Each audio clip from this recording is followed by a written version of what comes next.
Vous savez, à un moment dans la vie, on arrive à un carrefour où il faut faire des choix. Et par essence, faire des choix, c'est renoncer. Souvent, c'est très difficile. Souvent, il vous arrive, vous avez plusieurs choix qui s'offrent à vous. Et vous devez éliminer certaines choses et garder d'autres. Et surtout quand on est quelqu'un de multipotentiel, quelqu'un qui a beaucoup d'idées, quelqu'un qui a beaucoup de projets, mais à un moment, on ne peut pas passer le temps à se disperser. Il faut faire des choix, choisir des projets qui sont prioritaires pour son évolution, pour sa vie professionnelle, sa vie personnelle, et renoncer à d'autres projets avec, bien sûr, souvent beaucoup de peine et de douleur. En fait, c'est ce qui m'est arrivé lorsque j'ai dû interrompre la production des contenus sur le média.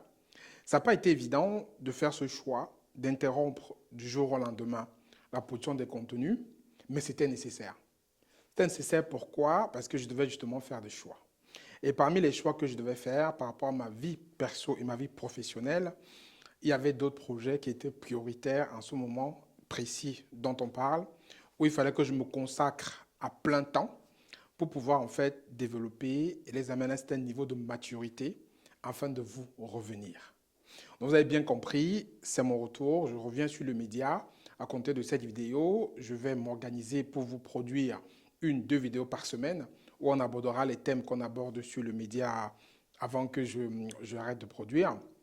Mais je rajouterai aujourd'hui dans ce média un peu plus de consistance en termes de projet, en termes d'énergie, en termes de secteurs d'activité dans lesquels j'évolue au quotidien, parce que je pense qu'il est important de partager ce que je fais au quotidien avec mes entreprises afin d'impacter au maximum de personnes et surtout de faire comprendre aussi aux personnes qu'il n'y a pas que peut-être certains secteurs, peut-être l'élevage, l'agriculture, qui sont des secteurs bien sûr très porteurs, mais il y a d'autres secteurs qui sont aussi très porteurs, tels que les matières premières, tels que l'énergie, tels que l'ingénierie, tels que l'industrie, qui sont des porteurs, qui sont des secteurs, dont on a vraiment besoin tout autant qu'on vive en diaspora ou qu'on vive sur le continent africain ou même ailleurs. Parce que sans ingénierie, sans énergie, sans industrie, il n'y a point de développement. Donc, cette thématique-là, je vais faire beaucoup d'emphase dessus dans les prochaines vidéos. Je parlerai des différents projets qui se passent sur le continent africain, des projets que nous on a menés, des projets qui existent aussi. Je ferai une analyse généralement de ça. Et on parlera aussi de toutes ces thématiques, en fait, qui sont vraiment assez techniques, mais on va essayer de les rendre plutôt simples pour tout le monde. Et bien sûr, on parlera toujours d'entrepreneuriat, d'investissement.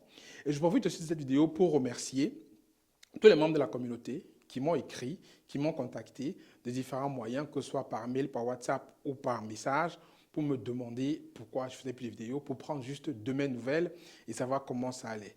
Je leur remercie du fond du cœur d'avoir eu cette marque d'attention à mon égard et je peux leur dire via cette vidéo que tout va pour le mieux et qu'on est reparti. Donc voilà, merci à tous. Abonnez-vous pour ceux qui ne sont pas encore abonnés, likez la vidéo, partagez et je vous dis justement à très bientôt. C'était Franck Aigné, ciao ciao.